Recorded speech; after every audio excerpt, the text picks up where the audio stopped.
Now that you've completed your second assignment, in this section, I will discuss in detail the four types of bullies in the workplace, as well as share strategies for understanding bullies at work and provide suggested tips on how to courageously smart work and find your voice against the bully at work. Let's examine the first type of bully, the constant critic. This bully at work is extremely negative, a nitpicker. We will call this bully Maureen. Maureen aims to destroy your confidence and encourages self doubt. She satisfies her need to control the target with obsession over their performance. Understanding the constant critic Maureen, she may have once had someone in her life who was extremely critical and demanding towards her. Maureen may have been humiliated or once lost a job because of others' mistakes, and now has the impression that an intelligent person naturally acts as a constant critic. Her tone of voice or way of speaking is harsh, snapping out criticisms. Maureen stays in control by feeling that it is impossible for someone else other than herself who could be right. So, some suggested tips for targets bullied by the constant critic Maureen: seek out a second opinion. To assess criticisms and identify the accuracy or usefulness of the constant critic's feedback, ask questions. Is all the criticism all unwarranted? Or is Maureen, the bully at work, just whining to be in control? Seek out a second opinion to help regain your self-confidence and professionalism. And please, don't be afraid to ask for support from a trusted person for an emotional boost. Another type of bully is the two-headed snake. This bully at work has a passive aggressive and dishonest style of dealing with people and issues. We will call this bully John. John pretends to be nice while sabotaging you. His friendliness serves so you can let down your guard, while decreasing your resistance to give information, which he may later use against you. John likes to play favorites, and he satisfies his need for control by managing the image of his target in other people's minds. Let's understand the two-headed snake John. First, beware. John the snake may pretend to be nice, but actually works against his targets. He is not a friend or a mentor. Two-headed snakes come in three ways. First, a backstabber. This work bully tells you one thing and he says something entirely different behind your back. 2. Jekyll and Hyde. This work bully's sweetness masks alternates with his mean streak. And 3. No problem. Don't bother. When this work bully speaks these words, they are often a warning that trouble follows. Some suggested tips for targets bullied by the two-headed snake John. Enlist supporters. Take time to talk with a trusted friend or therapist to address your feelings. But keep in mind, when selecting a trusted friend at work, be sure to be selective. Stay emotionally in control. Resist the desire to lower yourself into an argument with the work bully. Practice the right words to say. This will help you be less defensive. And ask for clarification. This is necessary to act immediately if you suspect that he, John, may be manipulating you. The third type of bully is called a gatekeeper. This bully at work needs to establish herself as in charge to order you around or to control your circumstances. We will call this bully Kathy or Kathleen.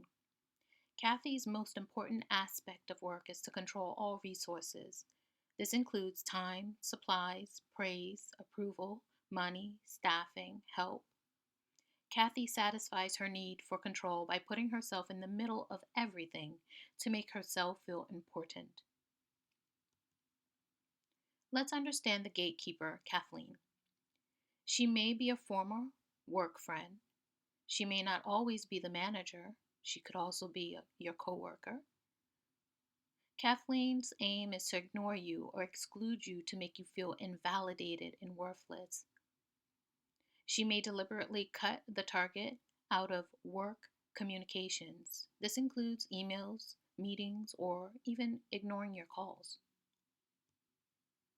Some suggested tips for targets bullied by the gatekeeper, Kathleen. First, do some digging. Find out if the bully has been under pressure. You may gain clarity. Second, self assess. Has this bully's actions at work caused you to put up your own wall, a defense mechanism perhaps? Or is the bully at work threatened by you being rewarded at work and is shutting you out of the loop? Third, stage a meeting. When safe, seek to talk out and understand.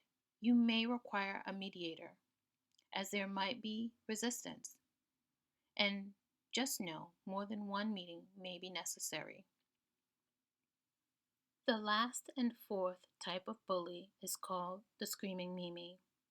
This bully at work controls through fear and intimidation. We will call this bully Hayden. Hayden is emotionally out of control, impulsive, or explosive. Hayden is overbearing, self-centered, and insensitive to the needs of others. Let's try and understand the screaming Mimi Hayden.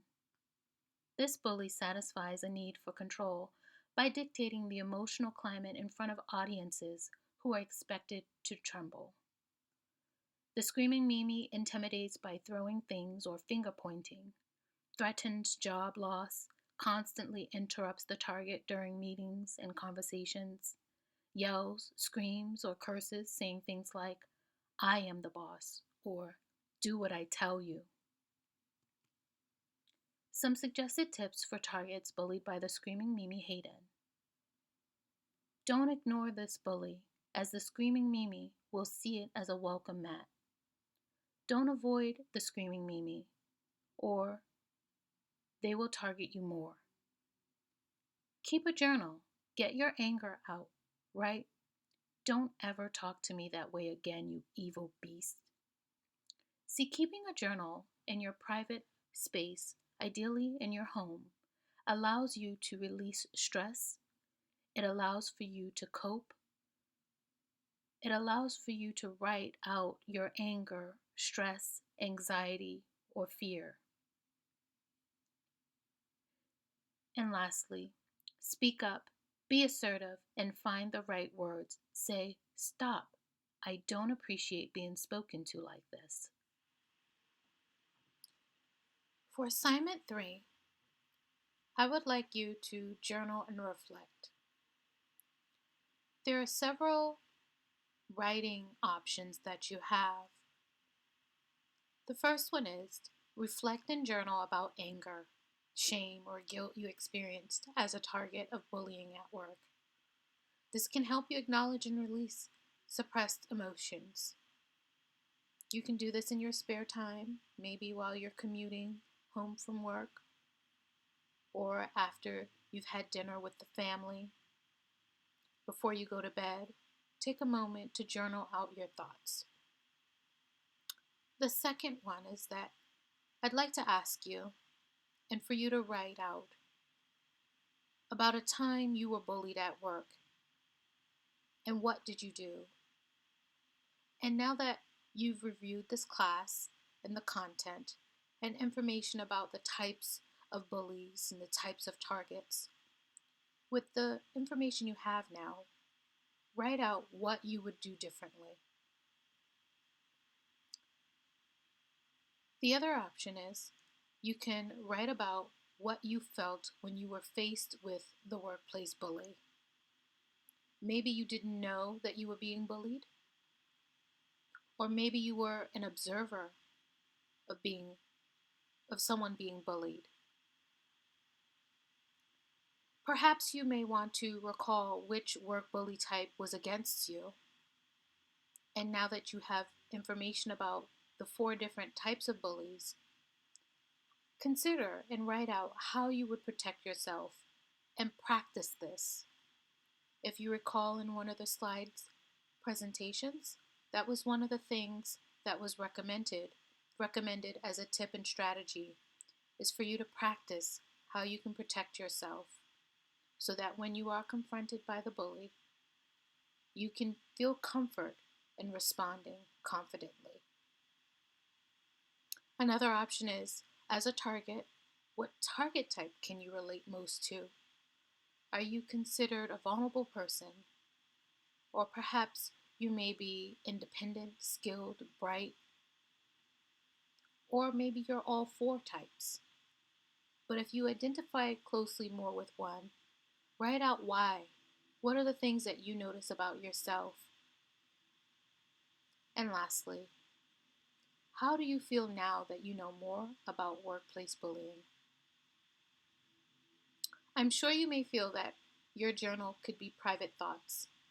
So while I won't encourage you to share that on such a public platform, I will like to ask that you at least share maybe a portion of your assessment in terms of what you see workplace bullying as and how it has impacted you or a family member.